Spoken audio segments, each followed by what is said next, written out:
मित्रांनो, प्रत्येकाच्या आयुष्यात काही आठवणी अशा असतात ज्या विसरूनही विसरता येत नाहीत.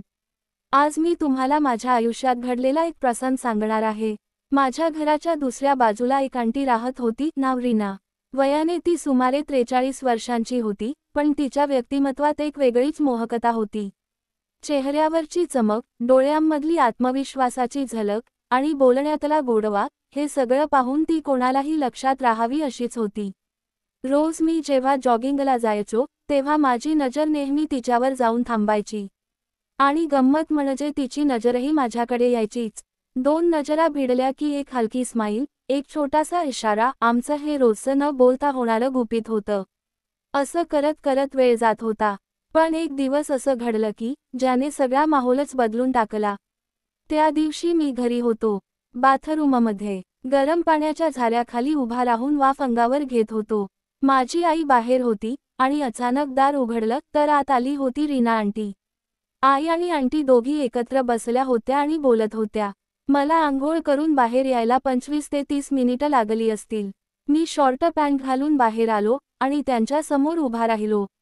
क्षणभर सगळं थांबल्यासारखं वाटलं. रीना आंटीच्या डोळ्यांत एक वेगळाच भाव होता.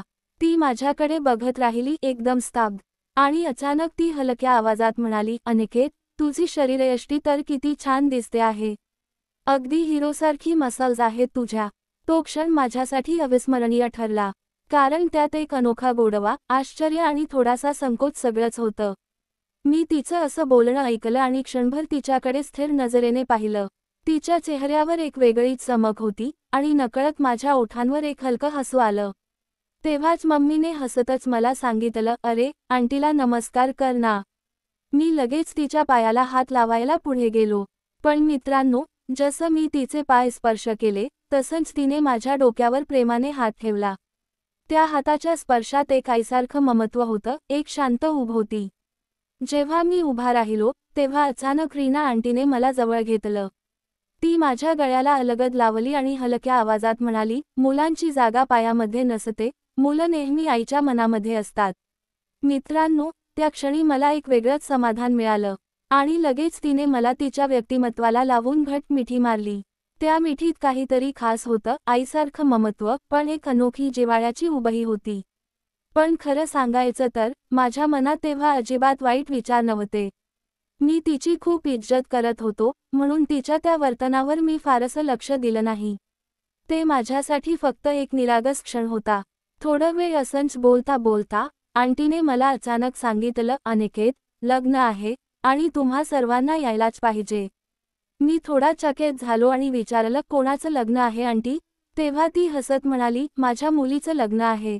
मित्रांनो, तिच्या डोळ्यांत तेव्हा आईसारखीच आनंदाची चमक होती. तिची 2 मुलं होती, एक मुलगा आणि एक मुलगी. मुलगी मोठी, जी एका प्रायव्हेट फर्ममध्ये काम पाहत होती. आणि मुलगा अजून पदवीच्या 2ऱ्या वर्षात होता. आमच्यामध्ये थोडा वेळ गप्पा झाल्या आणि मग ती शांतपणे निघून गेली. पण त्या दिवशी झालेला तो संवाद माझ्या मनात खोलवर घर करून राहिला. 2 आठवड्यानंतर आमच्या घरचे सगळे लोक रीना आंटीच्या घरी तिच्या मुलीच्या लग्नासाठी गेले. घरात गडबड, सजावट, पाहुण्यांची गर्दी, ढोल, ताशांचा आवाज, सगळीकडे आनंदाचा माहोल होता. मी घरात पाऊल टाकलं आणि लगेच आंटी माझ्याकडे वळून आली.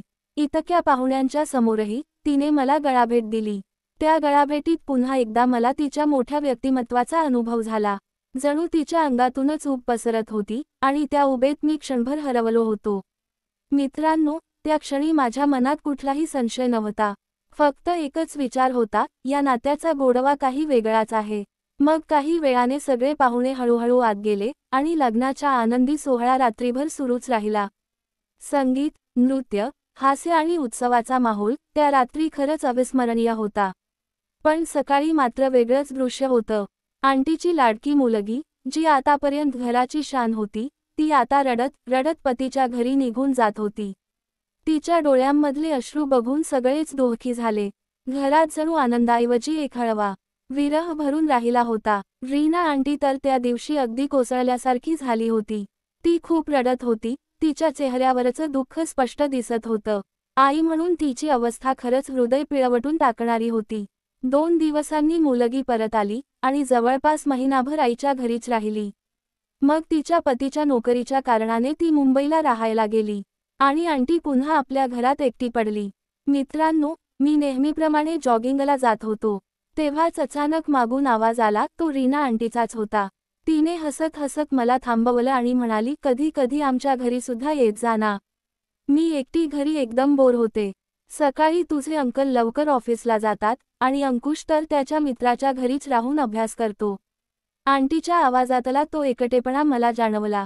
रीना आंटीचा नवरा सतत कामांमध्ये व्यस्त असायचा आणि घरात कुणीच नसल्यामुळे तिचं मन उदास व्हायचं. मी हलकं हसून म्हणालो, हो आंटी, का नाही, मी नक्की येईन कधी कधी. तिच्या चेहऱ्यावर लगेच समाधान दिसलं. मी घरातून बाहेर पडलो आणि थेट जॉगिंगला निघालो. संध्याकाळी सुमारे 5:30 वाजता मी आंटीच्या घरी गेलो. दरवाजाची बेल वाजवली. 2-3 वेळा वाजवली, पण आतून कुणीच प्रतिसाद दिला नाही. मी थोडा वेळ बाहेर थांबलो, वाट पाहिली, पण शेवटी परत माझ्या घरी आलो. रात्री सुमारे 8:30 वाजता अचानक रीना आंटी स्वतः आमच्या घरी आली.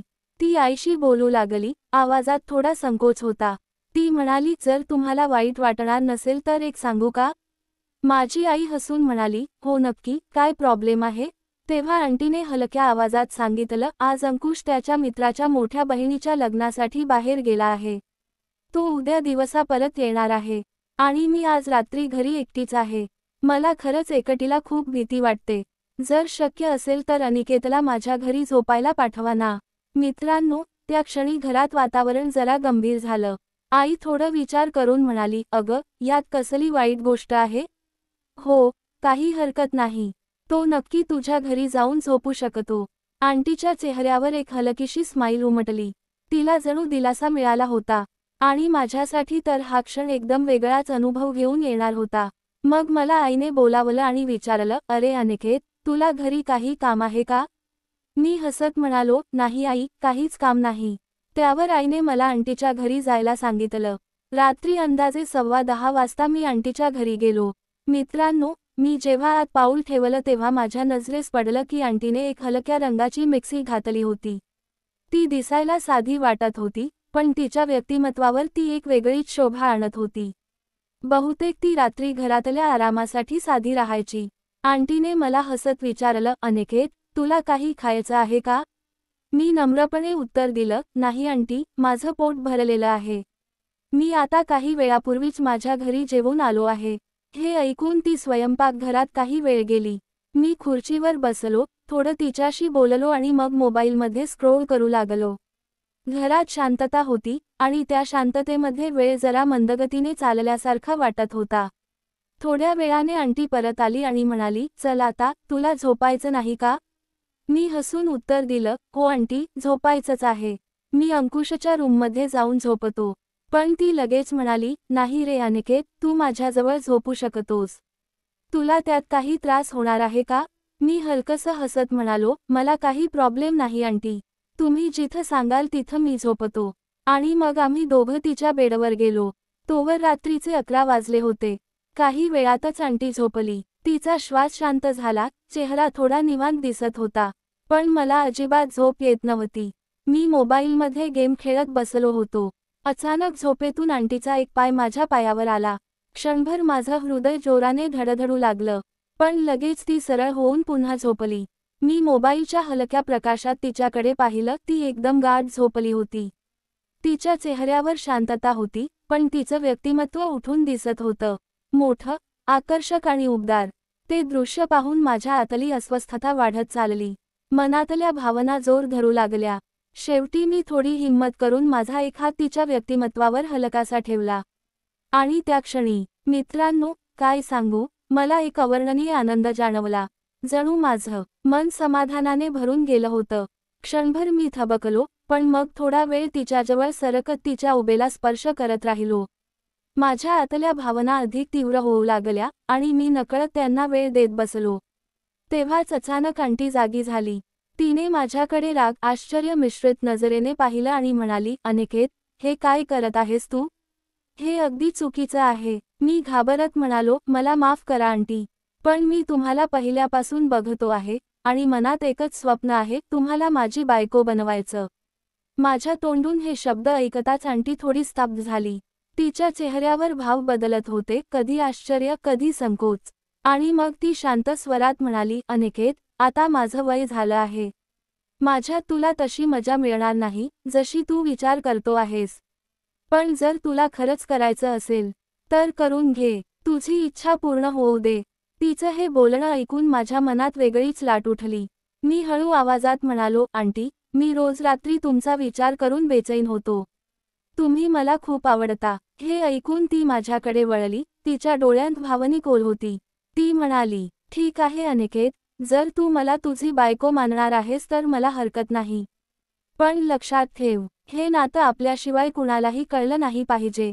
मी लगेच म्हणालो, मी तुम्हाला पक्कं वचन देतो आंटी. ती काही वेळ शांत राहिली, आणि मग म्हणाली, तू जरा थांब, मी येते.